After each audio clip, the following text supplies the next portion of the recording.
अस्सलाम वालेकुम नाज़रीन, नवां ॾिसी रहियो HRJDO न्यूज़ ऐं आहियां वज़ीर उंडड़। ख़बर शामिल कयूं था यूसुफ रिंद जी। एयरपोर्ट थाणे ते आवाम जी जान ऐं माल लाइ हिफ़ाज़त लाइ मुक़ररु थियल पुलिस एहलकार बशीर अहमद ज़लदारी, तैमूर रशीद दाऊदी ऐं नामालूम पुलिस एहलकार मोटरसाइकिल चोरी करण वारे वारदातुनि में मुलवस निकिता।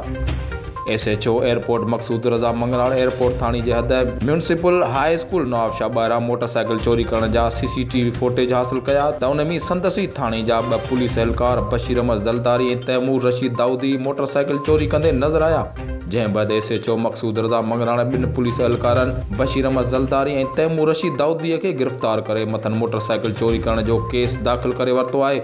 जंहिंखां पोइ अदालत में पेश करे संदन 3 ॾींहंनि जो पुलिस रिमांड वरितो वियो आहे। उन सिलसिले में SHO मक़सूद रज़ा मंगराड़ ॿुधायो त शर्म जी ॻाल्हि आहे जो मुंहिंजे थाणे जा पुलिस एहलकार मोटरसाइकिलूं चोरी करण में मुलवस निकिता आहिनि ऐं असां CCTV फुटेज ॾिठा त मुंहिंजे ई थाणे जा 2 पुलिस एहलकार बशीर अहमद ज़लदारी, तैमूर रशीद दाऊदी ऐं हिकु नामालूम पुलिस मोटरसाइकिल चोरी कंदे नज़र आया ऐं हिकु वॾो गुरू आहे जेको पुलिस खाते खे बदनाम करे रहियो आहे ऐं असां मथनि केस दाख़िल करे खेनि इबरतनाक सज़ा ॾींदासीं। होॾां मोटरसाइकिल चोरी करण जे इल्ज़ाम हेठि गिरफ़्तार कयल 2 पुलिस एहलकार मीडिया खे ॾिसी कंद शर्म खां हेठि झुकाए रहिया हुआ।